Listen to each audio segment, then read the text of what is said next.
नमस्कार, सुजस बुलेटिन में आपका स्वागत है। मैं हूं आपके साथ अभिलाषा गर्ग। एक नजर हेडलाइंस पर। प्रदेश में हो रही खुशहाली की वर्षा। जुलाई महीने में पहली बार पूर्ण विधि विधान के साथ खोले गए बीसलपुर और नवनेरा बांध के गेट। मुख्यमंत्री ने झालावाड़ के पीपलोदी में विद्यालय की छत गिरने से हुए दर्दनाक हादसे पर जताया दुख। घायल बच्चों का समुचित उपचार सुनिश्चित करने के दिए निर्देश। सावन की फुहारों संग तीज महोत्सव का उल्लास। जयपुर में 27 और 28 जुलाई को होगा तीज उत्सव का भव्य आयोजन।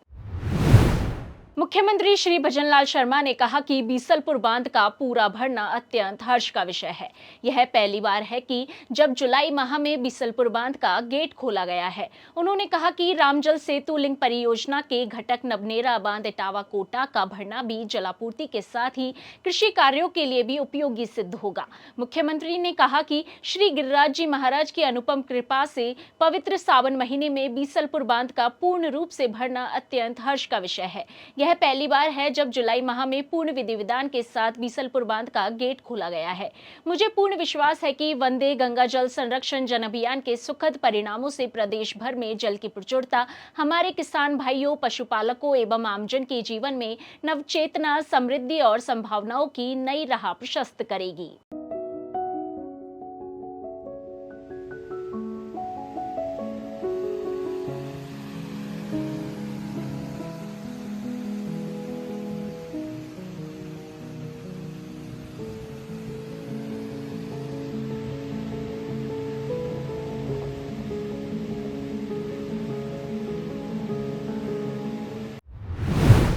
वहीं मुख्यमंत्री ने कहा कि कोटा जिले के इटावा में स्थित नवनेरा बांध के गेट विधिवत पूजन अर्चन के बाद खोले गए हैं।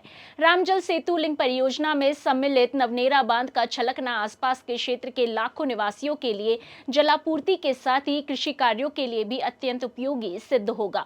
वहीं नवनेरा बांध भी गुरुवार को पूरा भर गया। इसका लेवल 214 RL मीटर पहुंच गया, जिसके बाद इसके गेट नंबर 11, 12 व 13 को खोल दिया गया। इससे 600 क्यूसेक पानी की निकासी की जा रही है। इस निकासी से अपस्ट्रीम में कालीसिंध नदी के आसपास कुओं और भूजल के स्तर में वृद्धि होगी।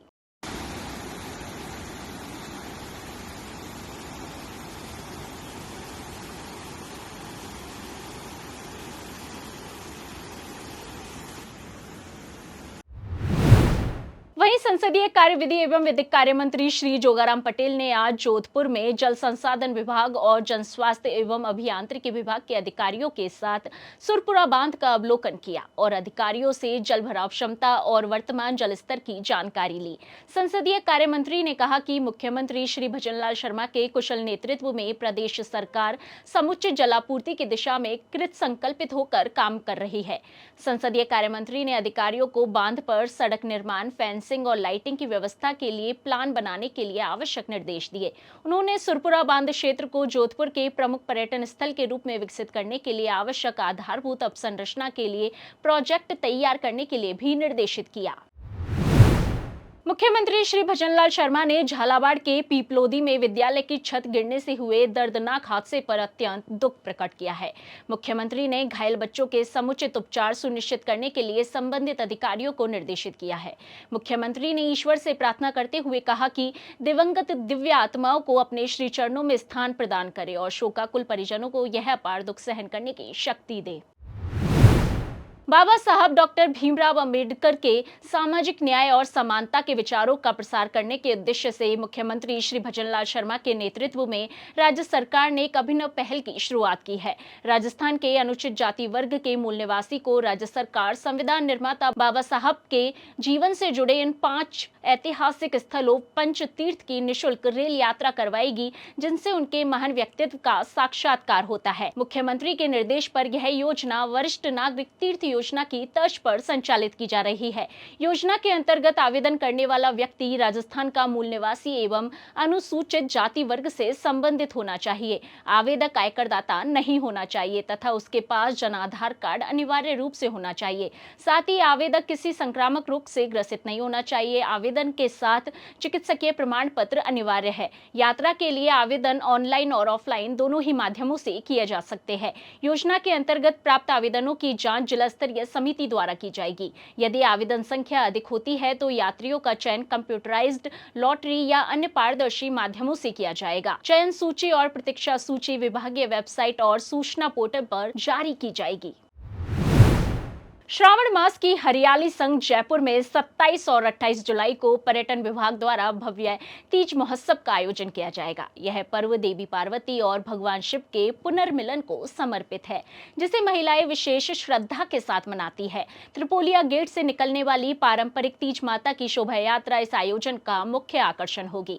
इस बार शोभा यात्रा में 250 लोक कलाकार, 4 हाथी, 12 घोड़े, 10 ऊंट, 2 विक्टोरिया बग्गिया और 24 पारंपरिक परिधानधारी प्रतिभागी भाग लेंगे। पर्यटन मंत्री दिया कुमारी के निर्देश पर यह आयोजन पहले से अधिक भव्य रूप में आयोजित किया जाएगा। महोत्सव का उद्देश्य न केवल धार्मिक आस्था को सजोना है, बल्कि राजस्थानी लोक संस्कृति में पर्यटन को भी बढ़ावा देना है।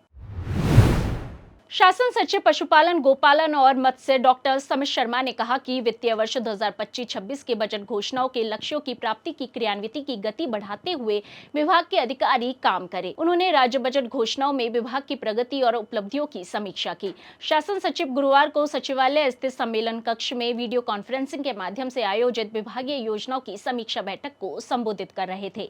बैठक में मुख्यमंत्री मंगला पशु बीमा योजना, mobile veterinary unit, call centre तथा चैटबॉट के संचालन और प्रभावी पर्यवेक्षण, लंपी स्किन डिजीज तथा अन्य टीकाकरण, दवाइयों की समय पर उपलब्धता, सेक्स सॉर्टेड सीमन तथा केपीआई सहित अन्य विभिन्न मुद्दों पर अधिकारियों ने पीपीटी के माध्यम से प्रस्तुति दी और उन पर विस्तार से चर्चा हुई। डॉक्टर शर्मा ने कहा कि अनेक योजनाओं में अच्छा कार्य हुआ है, लेकिन मंगला पशु बीमा योजना, टीकाकरण, कृत्रिम गर्भाधान कार्यक्रम और अस्पतालों में आउटडोर तथा सर्जिकल प्रोसीजर्स की स्थिति अनेक जिलों में अत्यंत गंभीर है। जिन अधिकारियों और कर्मचारियों ने अच्छा कार्य किया है, उन्हें प्रशस्ति पत्र जारी करने के निर्देश शासन सचिव ने दिए। उन्होंने विभिन्न योजनाओं और कार्यक्रमों की समीक्षा करते हुए कम प्रगति वाले जिलों को चिन्हित कर उनके उत्तरदायी अधिकारियों के विरुद्ध आवश्यक कार्रवाई करने के निर्देश दिए। जयपुर जिले में टीकाकरण से वंचित बच्चों हेतु गत 14 जुलाई से विशेष टीकाकरण अभियान चलाया जा रहा है। इसी कड़ी में गुरुवार को जिला कलेक्टर डॉक्टर जितेंद्र कुमार सोनी के निर्देशन में जिले के समस्त चिकित्सा संस्थानों व आंगनवाड़ी केंद्रों में विशेष टीकाकरण महाअभियान आयोजित कर टीकाकरण से छूटे लाभार्थी बच्चों व गर्भवती महिलाओं को कुल 19,664 टीके लगाए गए। टीकाकरण सत्रों का जिला व ब्लॉक स्तरीय अधिकारियों द्वारा सघन मॉनिटरिंग और सुपरविजन किया गया। बच्चों का संपूर्ण टीकाकरण उन्हें आजीवन कई बीमारियों से बचा कर रखता है। ये टीके बच्चों को 11 बीमारियों जैसे polio, pneumonia, TB, tetanus, hepatitis B, meningitis, गलघोटू, खसरा, रुबेला, काली खांसी, रोटा वायरस, दस्त जैसी बीमारियों से सुरक्षित रखते हैं। विशेष टीकाकरण अभियान आगामी 14 अगस्त तक आयोजित किया जाएगा। इसमें अभिभावक टीकाकरण से छूटे हुए बच्चों को टीकाकरण अवश्य करवाएं। और अब देखिए प्रदेश में आगामी दिनों में कैसा रहेगा मौसम का हाल। राजस्थान के दैनिक मौसम की जानकारी कुछ इस प्रकार है। पिछले 24 घंटों में पूर्वी राजस्थान में कहीं कहीं पर हल्की से मध्यम वर्षा दर्ज की गई तथा धौलपुर तहसील में भारी वर्षा दर्ज की गई। पश्चिमी राजस्थान में कहीं कहीं पर हल्की वर्षा दर्ज की गई। राज्य में सर्वाधिक वर्षा धौलपुर में 70 मिलीमीटर दर्ज की गई। उत्तरी बंगाल की खाड़ी में बना वेल मार्क लो प्रेशर आज तीव्र होकर अवदाब में परिवर्तित हो चुका है तथा इसके आगामी 24 घंटों के दौरान पश्चिम उत्तर पश्चिम दिशा में गंगीय पश्चिम बंगाल तथा इसके सटे उत्तर ओडिशा झारखंड की ओर आगे बढ़ने की संभावना है। दक्षिण पूर्वी राजस्थान के कुछ भागों में आज से ही भारी बारिश की गतिविधियां शुरू होने की संभावना है। 26 जुलाई से पूर्वी व दक्षिण पूर्वी राजस्थान के कुछ भागों में भारी बारिश की गतिविधियों में और बढ़ोतरी होने तथा कहीं कहीं भारी व अति भारी बारिश होने की संभावना है। दक्षिण पूर्वी राजस्थान में 27 जुलाई को कहीं कहीं अत्यंत भारी बारिश भी होने की संभावना है। पूर्वी राजस्थान के कुछ भागों में भारी व अति भारी बारिश का दौर 28 से 31 जुलाई के दौरान जारी रहने की संभावना है। इस दौरान राजस्थान के कुछ भागों में मध्यम व कहीं कहीं भारी बारिश होने की संभावना है। जिस बुलेटिन में आज के लिए इतना ही, फिर होगी आपसे मुलाकात। तब तक के लिए नमस्कार।